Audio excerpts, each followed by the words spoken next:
हो गया।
आज क्या तारीख है? 31। अपन ने लास्ट वीक कौन सा हुआ? -7 24।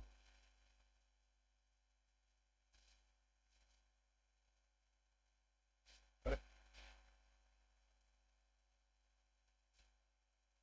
टैप भी हो गया अपने।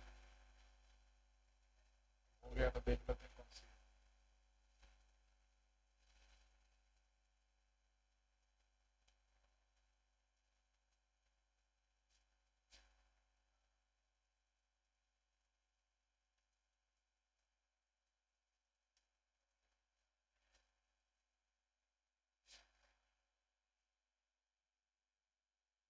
कैंसिल नहीं होगी?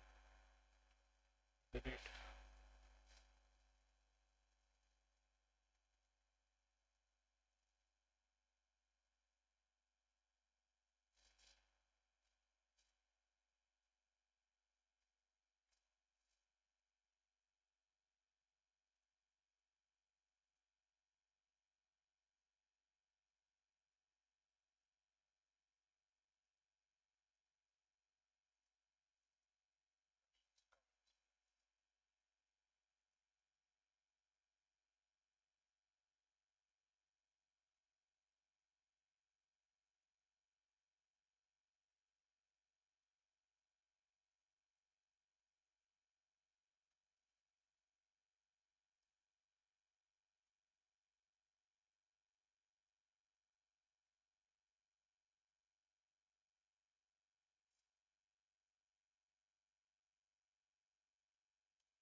पूरी अपलोड ही नहीं हुई है ना अभी, ये प्रॉब्लम।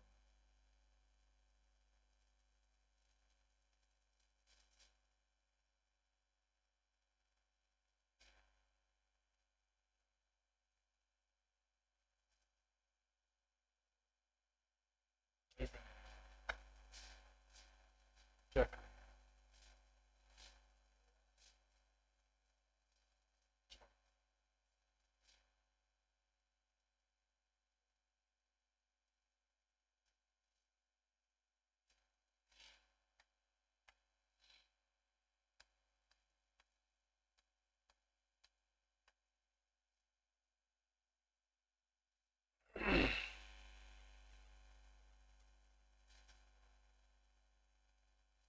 आगे प्रॉब्लम है।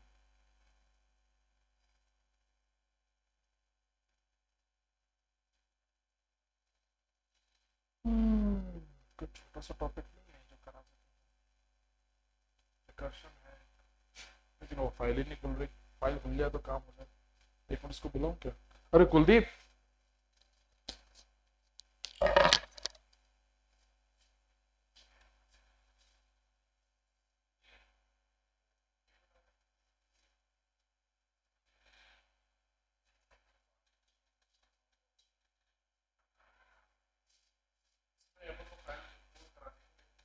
साइंस प्रॉब्लम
टाइम लेता है।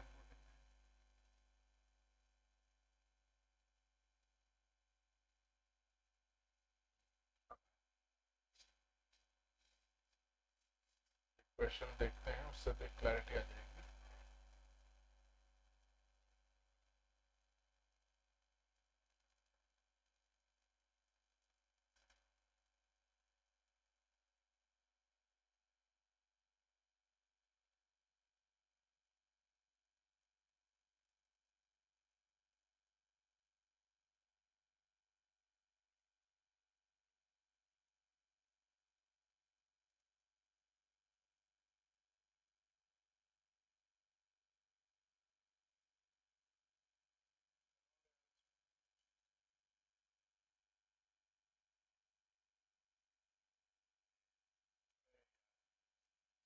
ठीक,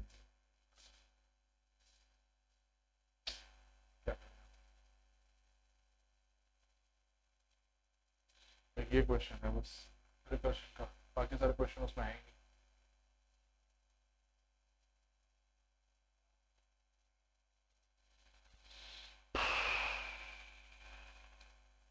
चलो रिकर्शन कर लेते हैं।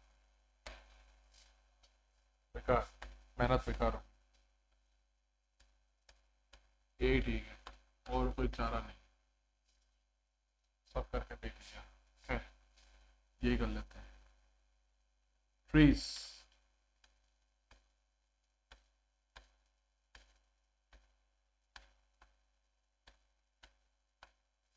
ऐसा कुछ होता है ना फ्रीज में। बाकी जो टर्म्स क्या क्या होती हैं वो देख लेते हैं।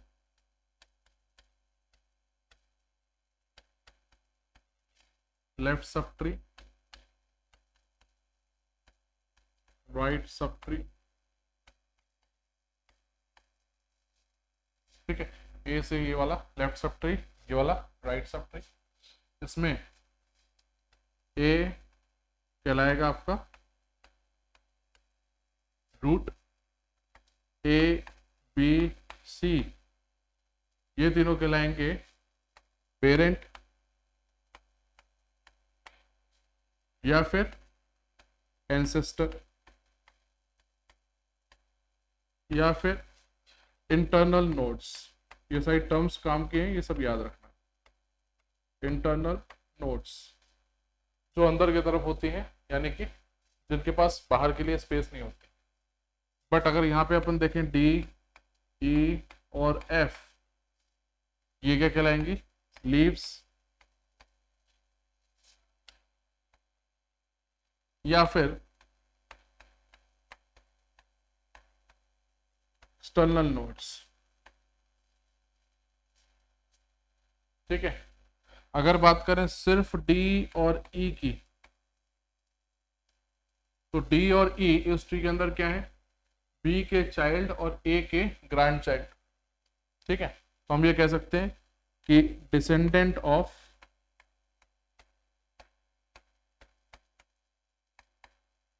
बी,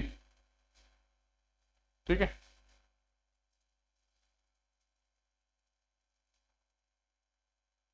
और बी के बारे में बात करें तो बी क्या हुआ? एंसेस्टर ऑफ डी एंड ई, इन दोनों का एंसेस्टर हुआ, यानी कि पूर्वज, ठीक है। इसमें ये जो आप देख रहे हो,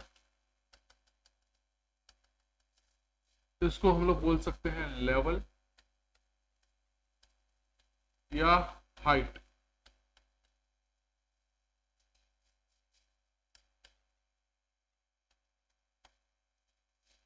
ठीक है। लेवल और हाइट में एक डिफरेंस होता है, लेवल हमेशा स्टार्ट होता है 1 से और हाइट शुरू होती है हमेशा 0 से। तो level 1 height 0, level 2 height 1, level 3 height 2। दूसरी चीज होती है डेप्थ,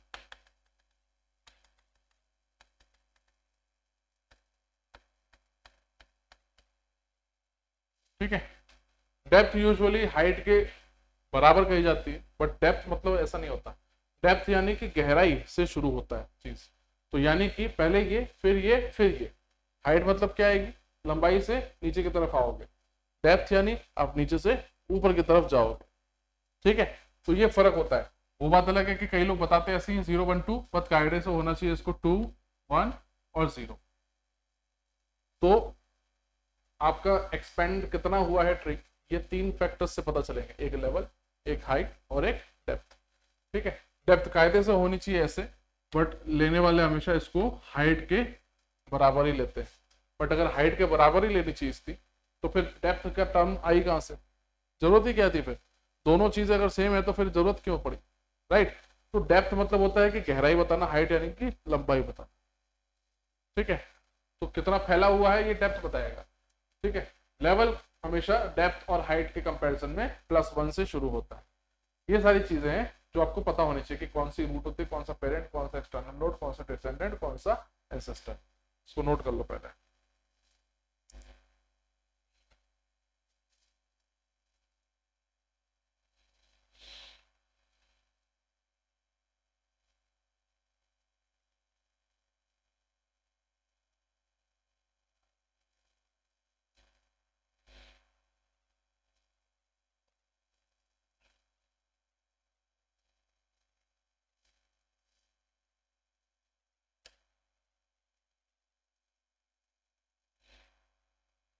कंफ्यूजन ना हो इसलिए डेप्थ 0 1 2 ही लेने तो,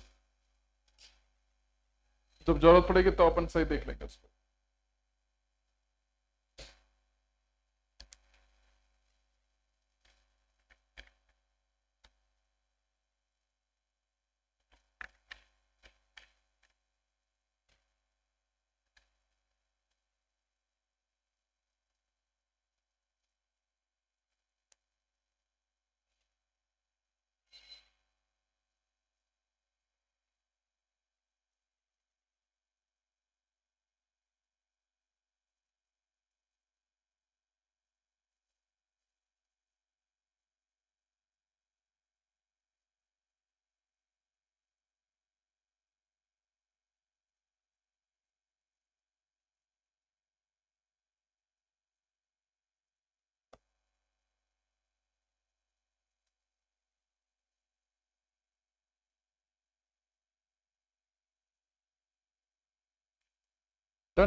तो ये कुछ एक सैंपल हुआ आपके ट्री का, बट ट्री का एग्जैक्टली मतलब क्या हुआ वो यहीं से अगर अपन देखें, ऊपर जो डायग्राम अपन ने बनाया है पिक्टोरियल, वो ये कि पहली चीज तो ये कि ये नॉन लीनियर डेटा स्ट्रक्चर है।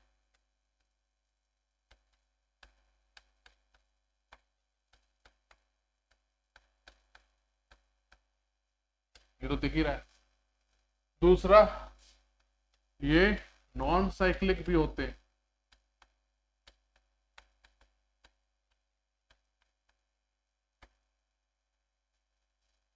ठीक, इनकी कुछ टर्म्स होती हैं जो हमें पता होनी चाहिए, जैसे कि, और ये उसी हिसाब से डिजाइन होते हैं कि design based on the order और डिग्री। अब ये डिग्री और ऑर्डर क्या हुआ उसकी अपन बात करें।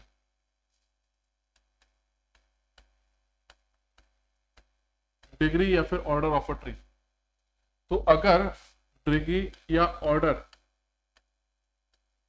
सपोज इसको P से डिनोट कर देते हैं, so if P is equals to 1, इसका मतलब क्या हुआ कि एवरी पेरेंट नोड में have only one child at most. तो एक पेरेंट होगा और उसका ज्यादा से ज्यादा एक चाइल्ड हो सकता है। इसी ऑर्डर 1 को अपन सिमिलर टर्म्स में क्या कह सकते हैं, यूनरी ट्री, एक पेरेंट एक चाइल्ड। यही ऑर्डर अगर बढ़ जाए 2, इसका मतलब क्या हुआ कि एक पेरेंट एट मोस्ट मैक्सिमम कितने चाइल्ड रख सकता है, 2, 0, 1 और 2, 2 से ज्यादा नहीं रख सकता। इसी को हम लोग क्या बोलते हैं, बाइनरी ट्री। यही ऑर्डर अगर 3 हो जाए तो इसका मतलब ये हुआ कि एक के एट मोस्ट 3 चाइल्ड हो सकते हैं, जिसे हम लोग बोलते हैं टर्नरी ट्री। इसी तरह अगर ऑर्डर n हो जाए, that means a tree may have n child और n चिल्ड्रन, इसमें हम लोग उसको बोलेंगे एनरी ट्री। तो डिग्री आपको क्या बताती है, पेरेंट के बारे में नहीं बताती, क्या बताती है कि चाइल्ड आपके एटमोस्ट कितने होंगे।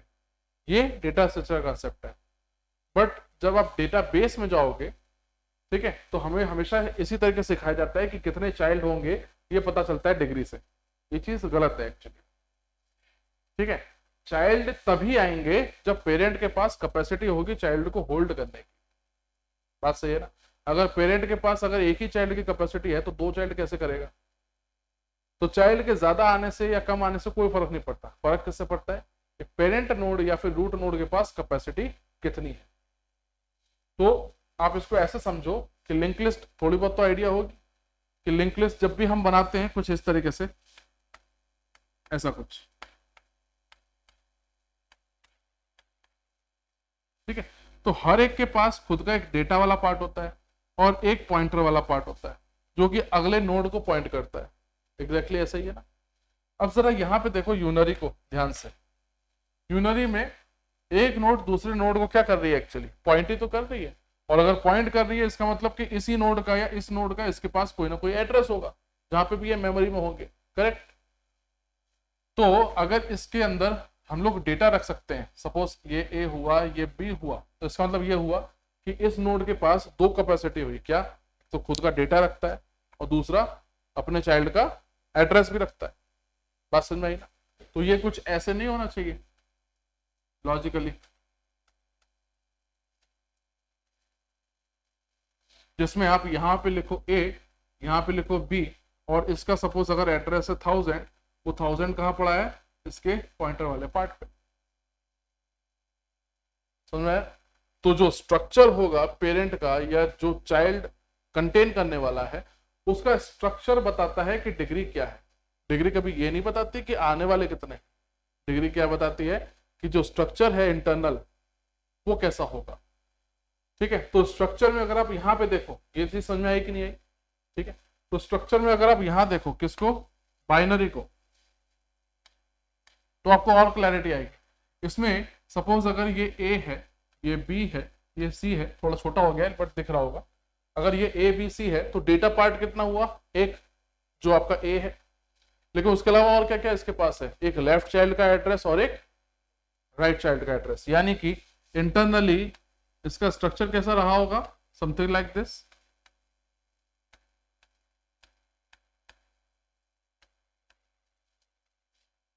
जिसमें जो चाइल्ड आपके रह गए लीफ में, ये जो बी और सी अपने बनाए, वो तो किसी को पॉइंट नहीं कर रहे, यानी कि इनके जो पॉइंटर्स होंगे वो किसे पॉइंट कर रहे होंगे, यही मतलब हुआ ना, स्ट्रक्चर तो सभी का सेम होगा। क्लैरिटी आ रही है। तो जब भी हम लोग डिग्री की बात करते हैं हम लोग हमेशा चाइल्ड की बात करते हैं, लेकिन एक्चुअली बात किसकी करनी चाहिए, पेरेंट के स्ट्रक्चर। तो अगर पेरेंट का स्ट्रक्चर अगर चेंज हो रहा है या बढ़ रहा है तो आने वाले चाइल्ड अपने आप बढ़ेंगे, ठीक है। बट अगर कोई पेरेंट का स्ट्रक्चर ही एक एड्रेस होल्ड करने के लिए है तो क्या मैं इसको दूसरा एड्रेस पकड़ा सकता हूँ साइमल्टेनियसली, नहीं करा सकता। This has to be unary. और यूनरी का बिहेवियर क्यों आएगा, क्योंकि नोड का स्ट्रक्चर ही यूनरी है। तो अगर मुझे बाइनरी चाहिए तो दो चाइल्ड नहीं चाहिए, पेरेंट नोड के अंदर दो पॉइंटर होल्ड करने के लिए या दो एड्रेस होल्ड करने के लिए दो पॉइंटर्स चाहिए। अगर कोई टर्नरी है तो पेरेंट के अंदर मुझे 3 पॉइंटर्स रिक्वायर्ड होंगे ताकि वो आने वाले 3 नोड्स को पॉइंट कर सके साइमल्टेनियसली। इसके लिए भी कहानी समझ रहे हैं। तो जब हम लोग ये चीज करते हैं तो ये एक्चुअली में इस तरीके से रिलेटेड होती है, तो ये एक्चुअली इसके बराबर है। तो दिखने में रिप्रेजेंटेशन ऐसा है, ठीक है, बट लॉजिकली ऐसा चलेगा, ठीक है। तो इसको आप बोल सकते हो सिंगली लिंक लिस्ट जैसी, एक नोड के पास एक ही एड्रेस, जो अभी अपन ने बनाई थी linear singly link list basic वाली। और यही अगर इसको आप ध्यान से देखो तो ये कैसी हो गई आपकी डबली लिंक लिस्ट, कि इसमें एक नेक्स्ट है एक प्रीवियस होता है। उसी तरह यहाँ पे क्या है, एक राइट चाइल्ड और एक लेफ्ट चाइल्ड है। तो ट्रीज भी इनडायरेक्टली आपका इस्तेमाल क्या करते हैं, लिंक लिस्ट का ही कंसेप्ट यूज करते हैं, ठीक है। और जब आप नोड के अंदर नंबर ऑफ पॉइंटर्स बढ़ाते हो अल्टीमेटली क्या बढ़ती जाती है, डिग्री या फिर ट्री का ऑर्डर। समझ में आया कि नहीं, पक्का इतना सा बना लो इसका डिग्री का।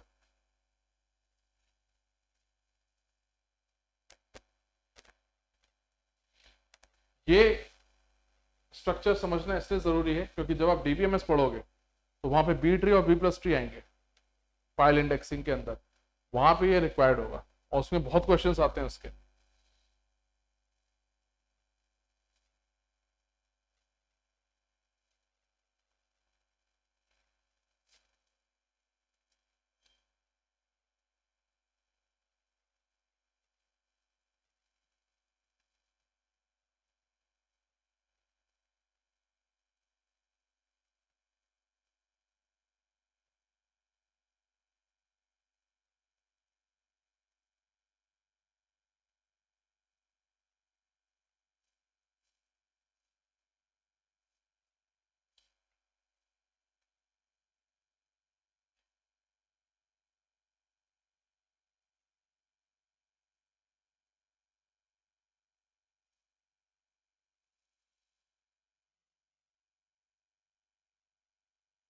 हेलो,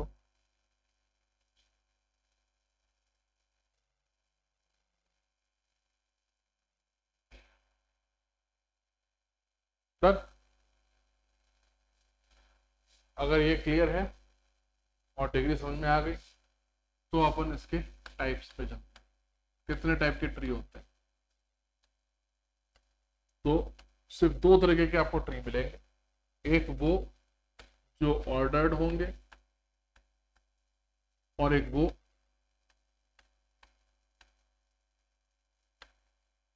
जो अनऑर्डर्ड होंगे। ऑर्डर्ड और अनऑर्डर्ड ये अपन पहले भी देख चुके हैं, पहले एक बार बता चुका हूं मैं जब अपन एरे वाला क्वेश्चन सॉल्व कर रहे थे, बाइनरी सर्च वाला, याद हो, ठीक है। तो ऑर्डर्ड यानी कि बात किसकी हो रही है, सर्च ट्री की। बाकी सारे आपके अनऑर्डर्ड जिसमें कोई भी सर्चिंग आप अप्लाई नहीं कर सकते, और करोगे तो मुश्किल होगी, ठीक है। तो सर्च करने के लिए आपका ट्री आपका कैसा होना चाहिए, ऑर्डर्ड होना चाहिए। क्लासिफिकेशन की बात करें,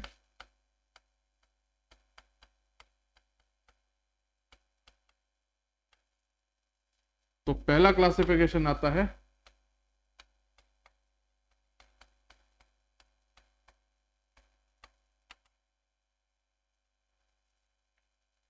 स्ट्रिक्ट ट्री।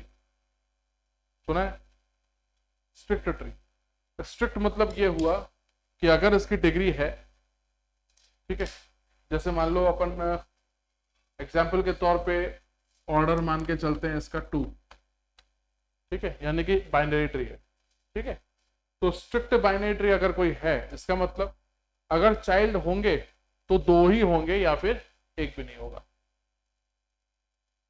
ठीक है। इसको लिख लो, स्ट्रिक्ट के बारे में एक line, in this tree all internal nodes in this tree, all internal nodes must have 2 children,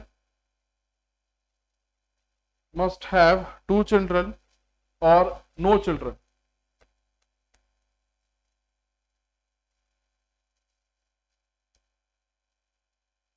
ठीक है, समझ में आ गया होगा। ये क्लासिफिकेशन के ऊपर डायरेक्ट कभी कभी क्वेश्चंस आ जाते हैं, ठीक है। और कभी कभी ये लोग कंट्राडिक्ट भी ऐसा करते हैं कि 3 क्लासिफिकेशन में नाम कुछ और यूज करेंगे और उसकी डेफिनेशन कुछ और यूज होगी, ठीक है। मतलब ऐसा कि स्ट्रिक्ट हमेशा स्ट्रिक्ट जैसा नहीं रहेगा, ठीक है। तो अगर ऐसा होगा तो या तो ऑप्शन देख के समझ में आएगा या फिर लैंग्वेज लिखी होगी कि वो स्ट्रिक्ट मतलब क्या चाह रहा है, वो अपन जब क्वेश्चन करेंगे तब थोड़ा और क्लियर हो जाएगा, ठीक है। तो स्ट्रिक्ट मतलब कि एग्जाम्पल के वाइज अपन कुछ ऐसा समझ सकते हैं। बताओ जरा ये ट्री स्ट्रिक्ट है कि नहीं है? नहीं है। अब है, ठीक है, ये दोनों एग्जाम्पल आप नोट कर लो।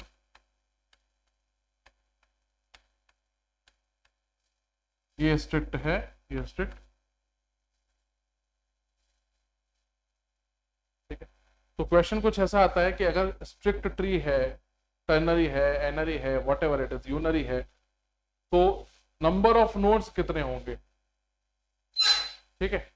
तो स्ट्रिक्ट ट्री में how to find the number of nodes in the strict tree. तो स्ट्रिक्ट ट्री में नंबर ऑफ नोड्स पता करने का क्या तरीका होगा, क्या पता होना चाहिए कि आप नंबर नोड्स निकाल लोगे?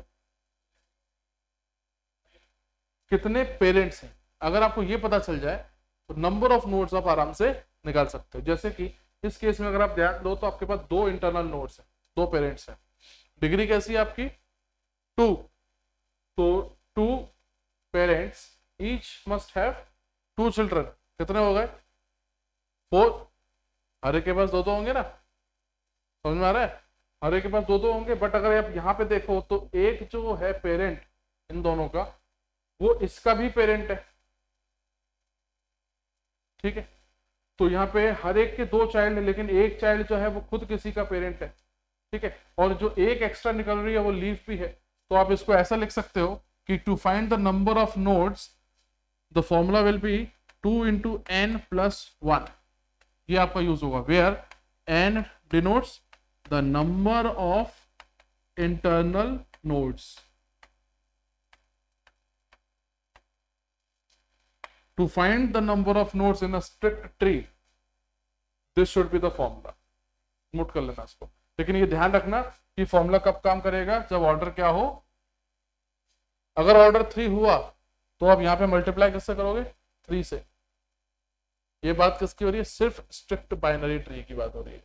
तो अगर आप यहाँ पे देखो, अगर आपके पास 2 पेरेंट है, ठीक है, तो 2 into 2 + 1 5, तो 1 2 3 4 5 नोड्स आते हैं।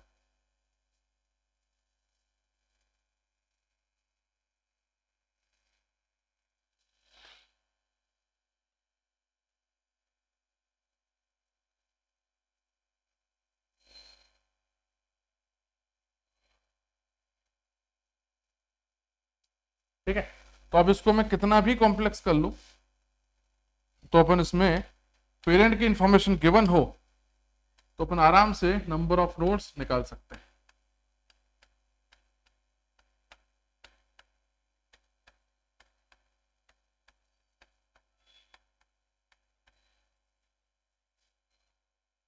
ठीक है, बताओ जरा इसमें नंबर ऑफ नोड्स कितने आएंगे?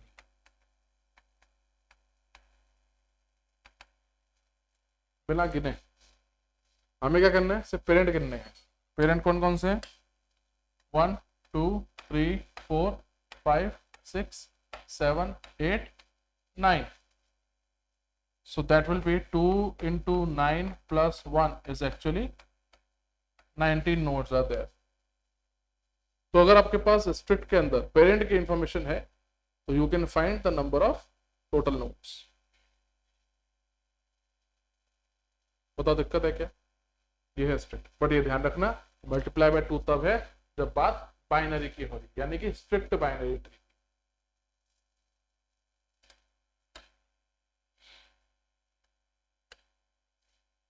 सेकंड है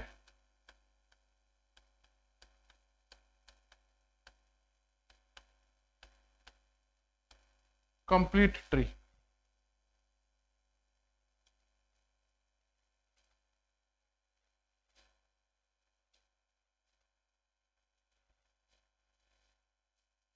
ठीक है, अब इसकी बहुत मल्टीपल डेफिनेशन है, बट मैं आपको एक्यूरेट जो सबसे सही और ओनली जो सही डेफिनेशन है वो बता रहा हूं।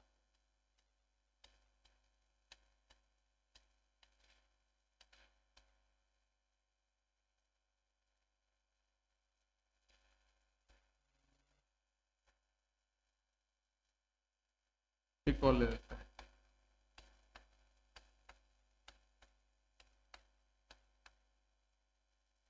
ठीक है, ये आपका कंप्लीट ट्री है। कई किताबों में बताया जाएगा कि ये भी आपका कंप्लीट ट्री है, बट ये एक्चुअली में कंप्लीट ट्री नहीं है। कंप्लीट ट्री की डेफिनेशन समझना फिर लिखेंगे अपन। पहली चीज, कंप्लीट ट्री में जब इंसर्शन होते हैं, जब आप नोट्स डालते हो तो वो इंसर्शन जितने भी होते हैं वो हमेशा level by level and left to right होते हैं, यानी कि लेवल बाय लेवल मतलब 1 level at a time and from left to right. इसको हम लोग बोलते हैं लेवल ऑर्डर ट्रेवर्सल।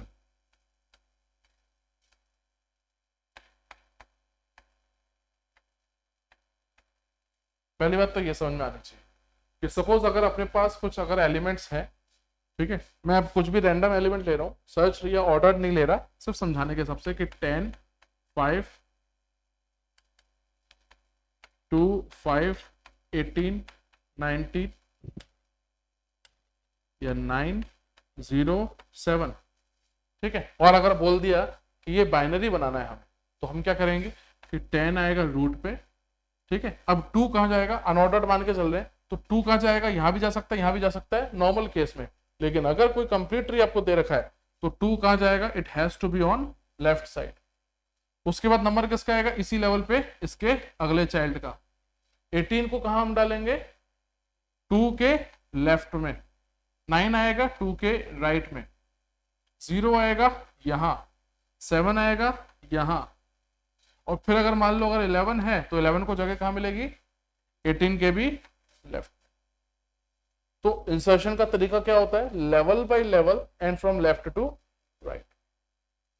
तो पहली मिनिमम चीज तो यही होनी चाहिए कंप्लीट ट्री होना है तो।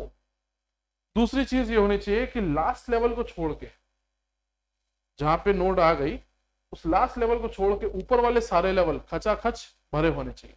लॉजिकल है। अब सपोज अगर मैं यहाँ पे एलिमेंट डाल रहा हूं, इसका मतलब क्या हुआ कि ऊपर वाले भरे होंगे तभी तो मैं यहां तक आया, क्योंकि मैं हमेशा भर कैसे रहा हूं? ऐसे। तो ऐसी पॉसिबिलिटी हो सकती है क्या? Is this possible? नहीं होगा। तो अगर कंप्लीट ट्री अगर कायदे से सही से भर रहे हो, तो अगर आप किसी लेवल को इंक्रीज करके यहां पहुंचे हो, इसका मतलब है कि इसके ऊपर के लेवल सारे के सारे फिल्ड है। लॉजिकल है ना? तो ये हमेशा ध्यान रखना कि जो भी लास्ट लेवल है उसके प्रीवियस लेवल तक सारे नोड्स आपके भरे होने चाहिए, तब हम कहेंगे कि this is the complete tree. Clear है? तो इसको लिख लो आप इस तरीके से कि in this tree insertion happened या इंसर्शन इज डन, इंसर्शन और सर्चिंग, सॉरी इंसर्शन और ट्रेवर्सल दोनों लिख लेना। इंसर्शन और traversal has been done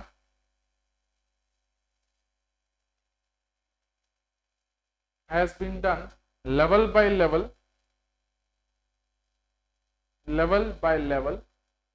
and from left to right, level by level and from left to right, bracket में लिख लेना लेवल ऑर्डर ट्रेवर्सल। ये दोनों टर्म्स अपने लिखी लेवल बाय लेवल और L2R, इसी को हम लोग शॉर्ट में बोलते हैं लेवल ऑर्डर ट्रेवर्सल, LOT। ठीक है, यहां तक लिखा? ठीक है। Which means to be a complete tree, which means to be a complete tree except last level, except यानी EX वाला, ACC मत कर देना, except last level all the above levels are, except last level all the above levels are completely filled।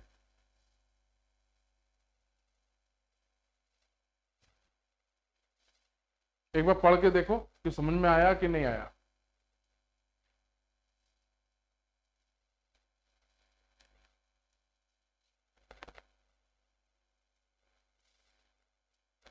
ठीक है, example के तौर पे आप ये नोट कर सकते हो 10 वाला, सिर्फ समझने के हिसाब से।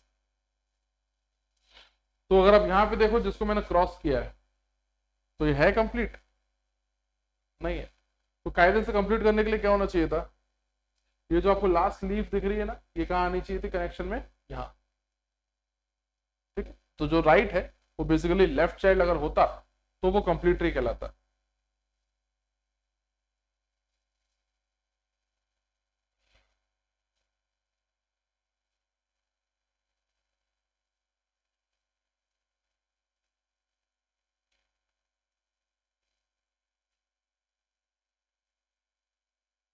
बताओ कोई दिक्कत है?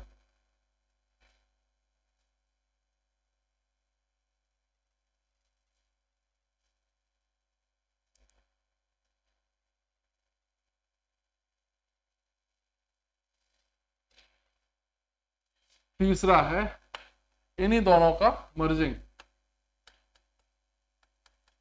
Strict complete tree. अब खुद सोच के बताओ स्ट्रिक्ट मतलब क्या हुआ? बाइनरी के हिसाब से चलेंगे अपन। स्ट्रिक्ट मतलब क्या हुआ? होंगे तो 2 होंगे, नहीं तो 1 भी नहीं होगा। कंप्लीट यानी कि ऊपर के सारे लेवल भरे होने चाहिए। ठीक है, तो अगर अपन इसकी बात करें, क्या लग रहा है कि स्ट्रिक्ट कंप्लीट है? नहीं है। क्यों नहीं है? क्योंकि 18 का सिर्फ एक ही चाइल्ड है, 2 होने चाहिए थे। समझ में आया? तो अगर मैं यहां पे इसको और एक ले लूं, सपोज 17, तो ये स्ट्रिक्ट भी है और कंप्लीट भी है। समझ में आया? स्ट्रिक्ट कंप्लीट को कभी कभी फुल ट्री के नाम से भी जाना जाता है, लेकिन फुल ट्री की खुद की डेफिनेशन अलग है। फुल ट्री मतलब नाम से ही लग रहा है पूरा भरा हुआ। तो फुल ट्री में क्या होगा? ये भी होगा, ये भी होगा, ये भी होगा, ये भी होगा, ये भी होगा और ये भी होगा। सारे लेवल और सारे पेरेंट्स कंप्लीटली ऑक्यूपाइड होंगे। तो उसको हम लोग बोलते हैं फुल ट्री। ठीक है, तो आप लॉजिकली खुद सोचो कि स्ट्रिक्ट कंप्लीट मतलब कायदे से होना चाहिए, ये अगर हटा दो तो ये भी स्ट्रिक्ट कंप्लीट है। लेकिन गेट में जब क्वेश्चन आता है और फुल ट्री बोलते हैं या स्ट्रिक्ट कंप्लीट बोलते हैं, तो वो उसको ये वाला कंसीडर करते हैं। तो डेफिनेशन क्वेश्चन के हिसाब से चेंज हो जाएगी। कभी क्वेश्चन में लिखा होगा टर्म कंप्लीट ट्री, लेकिन बात किसकी हो रही होगी? फुल ट्री की। तो आपको क्वेश्चन देख के समझ में आएगा कि वो क्या कहना चाह रहा है। क्लैरिटी है? तो डेफिनेशन एक्चुअली में ये है, बट क्वेश्चन में वो मोल्ड कर देते हैं उस हिसाब से। फुल ट्री को कंप्लीट बोल देंगे, कभी कंप्लीट को स्ट्रिक्ट बोल देंगे, कभी स्ट्रिक्ट कंप्लीट को फुल बोल देंगे। बट एक्चुअली में स्ट्रिक्ट मतलब कुछ और है, कंप्लीट मतलब जो अपन ने पढ़ा, और स्ट्रिक्ट कंप्लीट मिलाओगे तो उसमें ये वाला तो होगा ही होगा, जो फुल ट्री है वो स्ट्रिक्ट कंप्लीट तो होगा ही होगा, जो पूरा भरा है। लेकिन अगर ये वाला पार्ट ना हो तो भी स्ट्रिक्ट कंप्लीट बाइनरी ट्री है ना, लॉजिकल। तो स्ट्रिक्ट कंप्लीट ट्री अगर अपन मान के चले कि फुल ट्री अगर है, तो एग्जांपल के तौर पे this is our strict complete binary tree, this is, ठीक है। कायदे से यहां मैं जोड़ दूं तो भी होगा, but this is our strict complete binary tree. तो इसमें जो क्वेश्चन आता है वो ये आता है कि नंबर ऑफ नोड्स अगर पता करनी हो फुल ट्री के अंदर तो कैसे करेंगे। तो सपोज अगर मैं नंबर ऑफ नोड्स यहां पे ऐड कर दूं ये, और तो नंबर ऑफ नोड्स कैसे निकालोगे?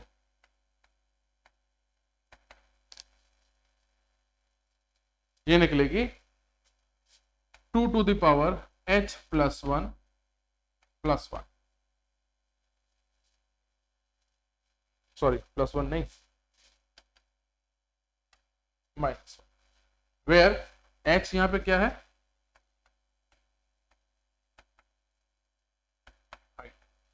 यही आप डेप्थ के केस में भी ले सकते हो, 2 to the power d plus 1 minus 1, या फिर लेवल के केस में भी ले सकते हो 2 टू द पावर l, क्योंकि l ऑलरेडी h प्लस 1 होती है, ठीक है। तो here d is the depth of the tree and l is the level of the tree। और ये कैसे कि जैसे कि अपन इस गिवन ट्री के अंदर अगर ध्यान से देखें, इसका लेवल और हाइट, तो लेवल है 1 2 3 4, हाइट है 0 1 2 3। तो नंबर ऑफ नोड्स अगर अपन को निकालने हैं तो number of nodes will be 2 to the power, 2 to the power क्यों कर रहा हूं, क्योंकि बाइनरी की बात हो रही है अभी इसलिए, ठीक है। तो ये आप ध्यान रखना, टर्नरी में भी यही फॉर्मूला लगा दोगे तो गड़बड़ हो जाएगी। तो 2 to the power h plus 1, तो h आपका है 3, यानी कि 3 plus 1 minus 1, 2 to the power 4 is 16, 16 minus 1 is 15 nodes आपके पास है। तो 1 2 3 4 5 6 7, 7 और 8 15 नोड्स, ठीक है। लेवल के हिसाब से चलोगे तो भी कोई फर्क नहीं पड़ने वाला, 2 टू द पावर 4 सीधा लिखोगे, minus 1 is equals to 15 nodes आते हैं। तो फुल ट्री के अंदर ये इक्वेशन चलेगी, ठीक है। और स्ट्रिक्ट के अंदर 2n प्लस 1, बाइनरी के केस के हिसाब से। एक बार इसको देख लो क्लासिफिकेशन को, स्ट्रिक्ट, कंप्लीट और फुल ट्री।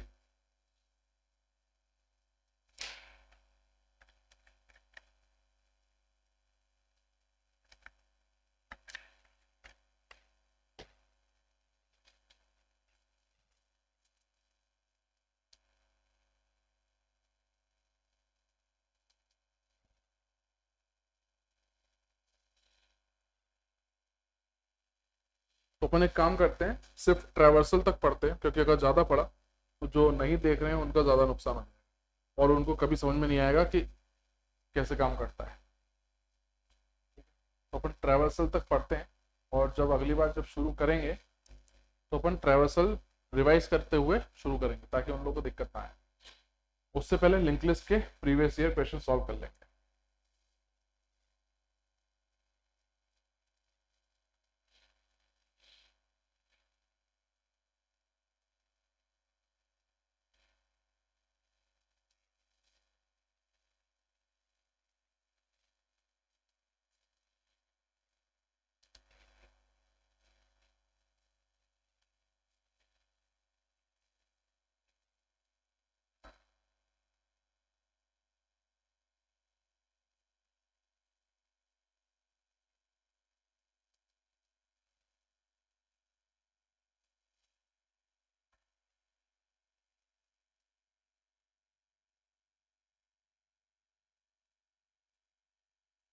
ठीक है।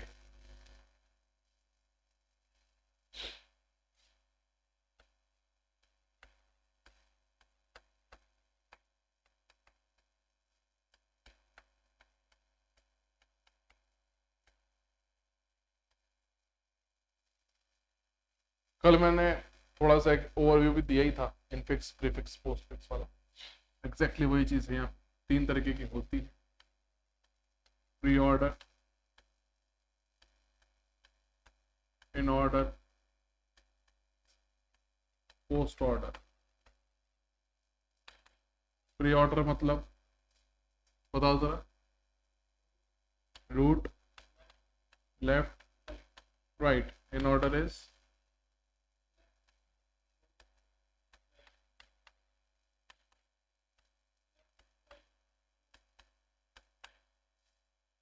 ठीक है। तो वो एक्सप्रेशन के बारे में सोचोगे तो ये आराम से जल्दी याद आ जाएगा, है ना, कि प्री में प्लस आगे, इन ऑर्डर में, इनफिक्स में बीच में, पोस्ट ऑर्डर में प्लस लास्ट में, बिल्कुल वैसे। इनफैक्ट इतना भी याद रखने की जरूरत नहीं, जब अपन क्वेश्चन करेंगे तो समझ में आएगा धीरे धीरे। तो एक काम करते हैं, एक छोटा सा ट्री देता हूँ, उसके लिए तीनों ट्रेवर्सल निकाल के बताना कि क्या रहे।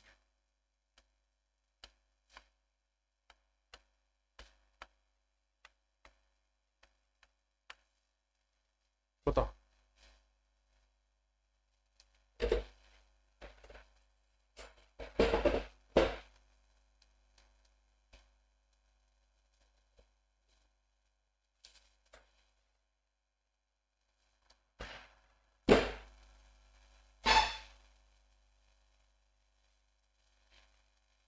पहले जैसे भी समझ में आता है वैसे करो, फिर मैं तो बताऊंगा।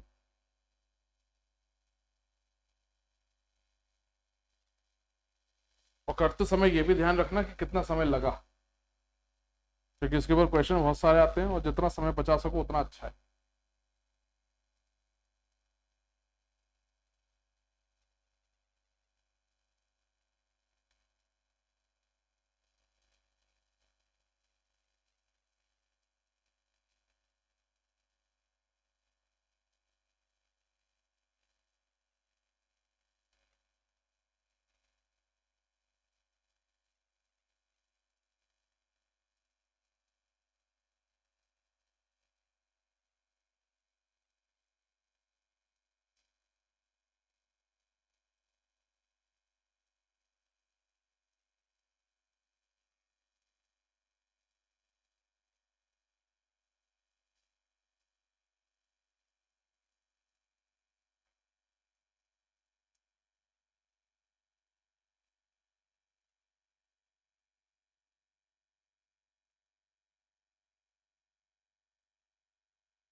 हो गया।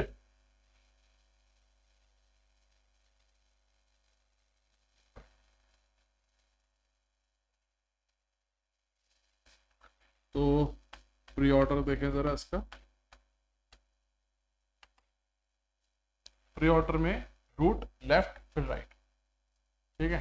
तो रूट, लेफ्ट, राइट में पहले आप यहाँ आए, ए, लेफ्ट में गए बी पे, तो बी भी आपका रूट है इस सब ट्री का, तो बी। फिर लेफ्ट में गए डी, डी के नीचे कोई नहीं है, तो पहले डी आएगा।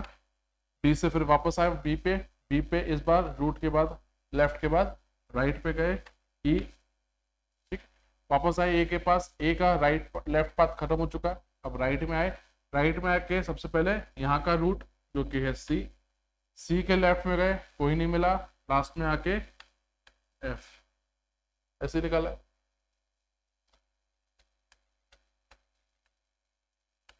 इन ऑर्डर कैसे करेंगे, लेफ्ट, रूट, राइट।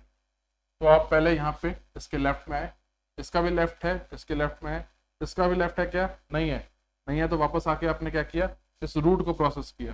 सबसे पहले आएगा डी, डी के बाद ऊपर गए, इसके लेफ्ट हम जा चुके, अब रूट की बारी है, आएगा बी।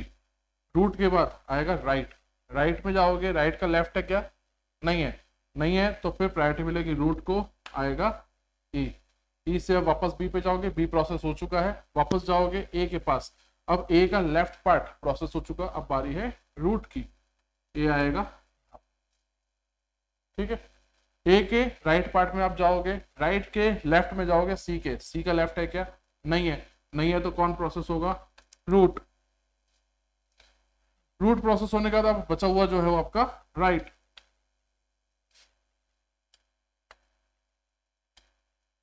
ठीक है, करेक्ट है ना,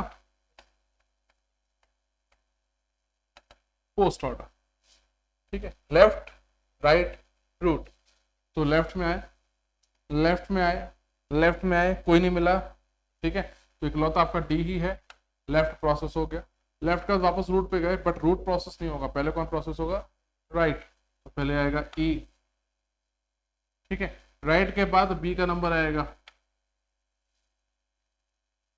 बी से ऊपर जाओगे रूट, बट रूट से पहले कहाँ आना चाहिए, राइट में, तो राइट में आओगे, राइट के पास लेफ्ट है क्या, नहीं है, राइट वाले के पास रूट, रूट है, लेकिन रूट कब आएगा, राइट के बाद, तो पहले राइट में आएंगे, पहले क्या आएगा एफ, एफ वापस आएगा सी, और लास्ट में आएगा आपके पास ए, ठीक है।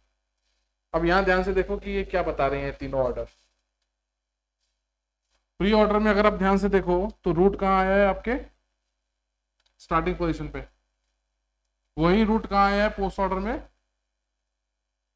ठीक है, तो पहले इंफॉर्मेशन तो ये क्या दे रहे हैं कि प्रीफिक्स या सॉरी प्री ऑर्डर और पोस्ट ऑर्डर में रूट पहले और आखिरी में आता है, तो यहां से आपको पता चलता है कि रूट कौन निकला, और अगर रूट आपको पता चल गया है तो इन ऑर्डर से ये तो पता नहीं चलेगा कि रूट कौन है, रूट कहीं भी हो सकता है बीच में, लेकिन आपको ये पता चल सकता है कि कौन किसके लेफ्ट में था और कौन किसके राइट में था। तो जैसे कि अगर ए मुझे रूट पता चल गया है तो ए के लेफ्ट में 3 नोड है, ए के राइट में 2 नोड है, यहाँ पे देखो ए के लेफ्ट में 3 नोड है, ए के राइट में 2 नोड है, किसी भी नोड को मैं पकड़ लूं जैसे कि ई, तो ई यहाँ पे कहाँ आ रहा है, ए के कहाँ है लेफ्ट में, लेकिन बी के कहाँ है राइट में, जैसे यहाँ पे देखो ए के कहाँ है ई लेफ्ट में, लेकिन बी के कहाँ है आपके राइट, ठीक है। तो इन ऑर्डर में आपको रूट पहचानने में दिक्कत होगी, वो कौन बताएंगे इंफॉर्मेशन, प्री ऑर्डर और पोस्ट ऑर्डर, लेकिन इन ऑर्डर क्या बताएगा कि जो अरेंजमेंट ट्री में है वही अरेंजमेंट इसके अंदर भी होगा, कौन किसके लेफ्ट में कौन किसके राइट में, ठीक है।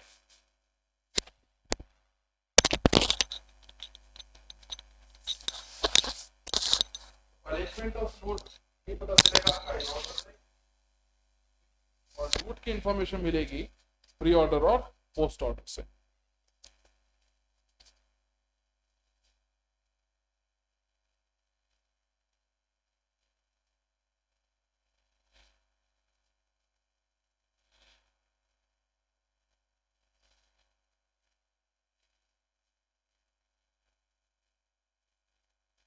ठीक है, इसके अलावा प्री ऑर्डर और पोस्ट ऑर्डर एक और इंफॉर्मेशन देते हैं, सिर्फ रूट की इंफॉर्मेशन नहीं देते, ये भी बताते हैं कि नेक्स्ट प्रोसेस्ड नोड कौन सी थी। तो यहाँ पे शुरुआत कहाँ से हुई, रूट से हुई, तो सबसे पहली नोड जो प्रोसेस हुई वो ये है, दूसरी नोड ये है, तीसरी नोड ये है, चौथी ये है, पांचवी छठवीं ये है। पोस्ट ऑर्डर क्या बताता है, इसी का रिवर्स, सबसे आखिरी में ये प्रोसेस हुई, उससे पहले ये हुई, उससे पहले ये हुई, उससे पहले ये हुई, ये हुई और ये हुई। समझ में, ये जो प्रोसेसिंग का जो सीक्वेंस है, ठीक है, इससे आप दोबारा ट्री डिजाइन कर सकते हो, यही वाला, ठीक है। यहां से मुझे इतनी इंफॉर्मेशन मिल जाएगी कि रूट कौन सा है, लेकिन जो सेकंड वैल्यू मुझे मिलेगी बी, क्या मैं बता सकता हूँ कि बी कहाँ पे लगेगा, ए के लेफ्ट में कि राइट में। अगर मैं इसको हटा दूं इन ऑर्डर और पोस्ट ऑर्डर, सिर्फ प्री ऑर्डर को ध्यान दो, ए से मुझे इतना पता चल गया कि ये ए मेरा रूट है, नेक्स्ट प्रोसेस नोड कौन सी मिली, बी, क्या मैं बी को कहाँ लगाऊं, पता है कुछ इन्फॉर्मेशन, बी लेफ्ट में भी हो सकता है और राइट में भी हो सकता है, ये इन्फॉर्मेशन तो नहीं पता, वो लेफ्ट और राइट कौन बताता है, इन ऑर्डर। तो अगर आप इन ऑर्डर को ध्यान से देखो तो नेक्स्ट प्रोसेस नोड है बी, और बी आपके ए के कहां आ रहा है, लेफ्ट हैंड साइड में, समझ, नेक्स्ट प्रोसेस नोड फिर से कौन बताएगा, pre order, D, D A के कहां आ रहा है, लेफ्ट में, बी के भी कहां आ रहा है, लेफ्ट में, समझ में आ रहा है। नेक्स्ट प्रोसेस नोड ई, ई कहाँ रहा है, ए के लेफ्ट में, लेकिन बी के और डी के राइट में है, तो ए के लेफ्ट में है और बी के और डी के राइट में है। ठीक है, अब अगर मैंने यहां अगर जोड़ दिया तो बी के राइट में तो होगा नहीं, बी के लेफ्ट में चला जाएगा, तो बी के भी राइट में, डी के भी राइट में। नेक्स्ट सी, सी कहाँ है, ए के, एफ, एफ कहाँ है, ए के और सी के दोनों के राइट में, तो ए के भी राइट में, सी के भी, यानी कि अगर आपका ये ट्रेवर्सल सही है, ठीक है, तो उसी दोनों चीजों को मिला के आप वापस ट्री डिजाइन कर सकते हैं। क्लियर, लेकिन ट्री डिजाइन करने के लिए दो ऑर्डर लगने आपके जरूरी है। ठीक है, तो ट्री डिजाइन करने के लिए दो चीजों की जरूरत पड़ देगी, एक तो इन ऑर्डर चाहिए ही चाहिए, क्योंकि इन ऑर्डर बताएगा कि अरेंजमेंट कौन लेफ्ट और कौन राइट, लेकिन इन ऑर्डर क्या नहीं बताता, रूट। वो रूट और जो अगली प्रोसेस नोट थी वो कौन बताएंगे, या तो प्री ऑर्डर या फिर, तो इन ऑर्डर तो चाहिए ही चाहिए, in addition of that we need preorder और post order.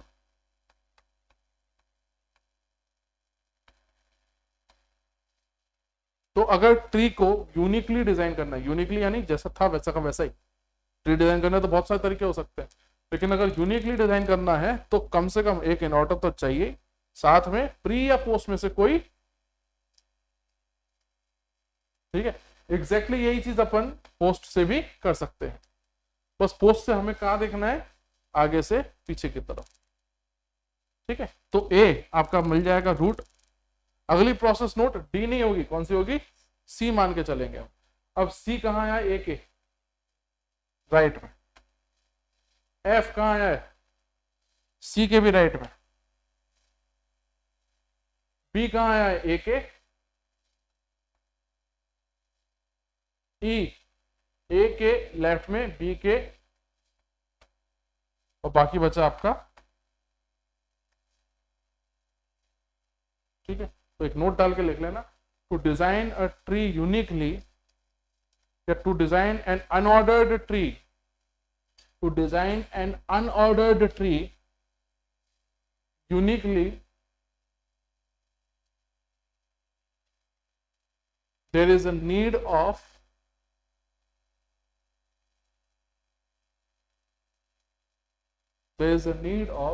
in order traversal, there is a need of in order traversal along with pre-order or post-order traversal, along with pre-order or post-order traversal। बात समझ आई कि नहीं आई, clear है।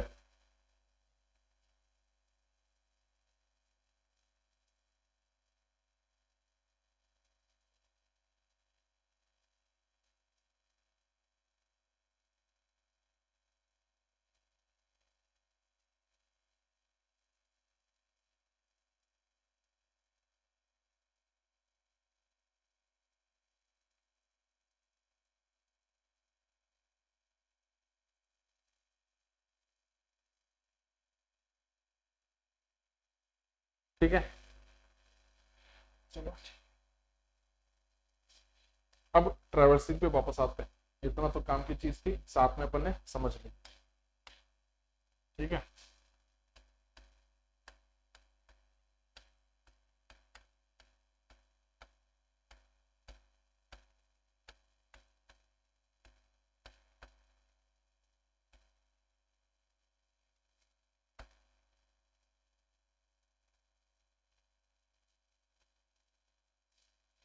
जरा इसके तीनों order निकालना।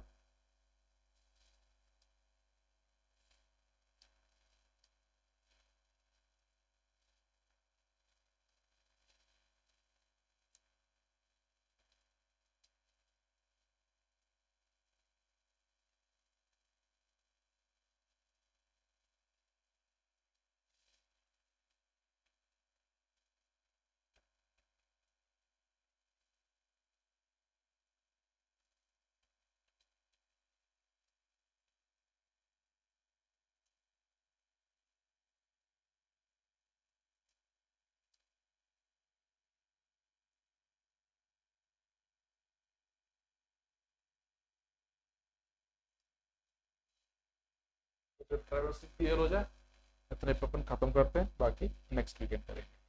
कम से कम तुम्हारा आना व्यर्थ नहीं हुआ।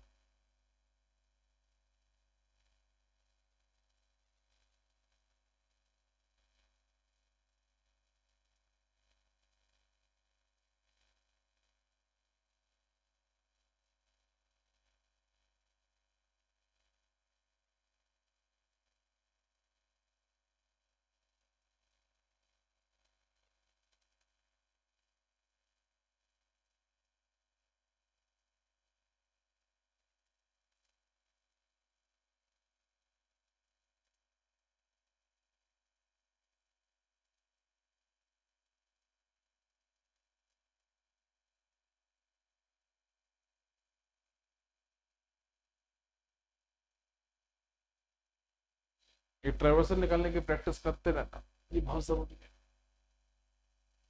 हो जाए तो बता।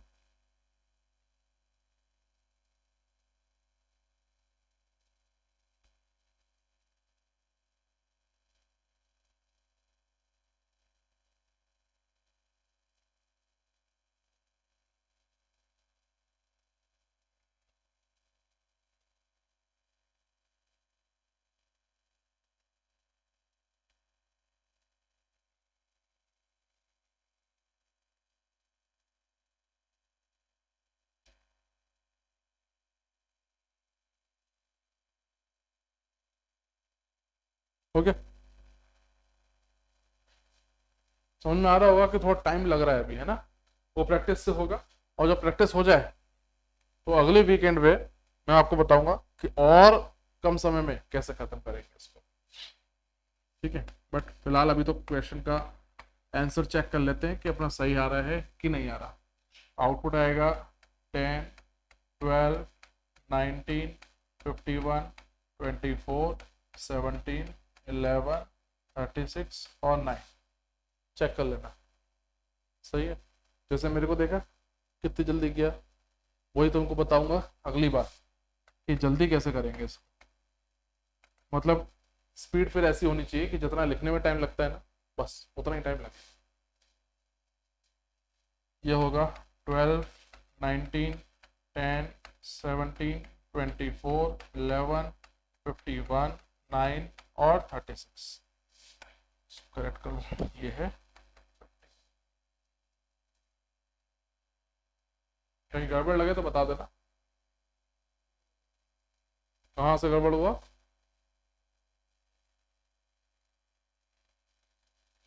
ठीक है ना।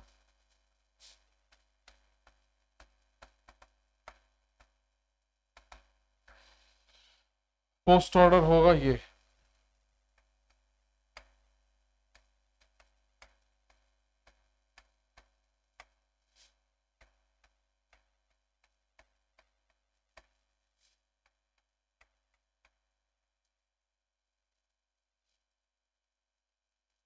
करेक्ट। तो ओरिजिनल तरीका भी आना चाहिए, जिससे मैं कर रहा हूँ वो भी आना चाहिए, क्योंकि ये आपका समय बचाएगा, ठीक है। तो ये करेंगे कैसे, ये अपन देखेंगे नेक्स्ट वीकेंड। यहाँ तक बताओ कोई दिक्कत है क्या? तो अगली बार अपन ट्रैवर्सल से ही शुरू करेंगे, ठीक है। तो बाकी लोग भी उसी में आ जाएंगे, और फिर जब ये खत्म हो जाएगा प्रीवियस ईयर के साथ, तो अपन फिर लिंक लिस्ट के क्वेश्चन कर लेंगे और रिकर्शन के क्वेश्चन कर लेंगे, फिर ग्राफ और हैशिंग ये बचेगा। नेक्स्ट वीकेंड पे खत्म कर देंगे अपन इसको।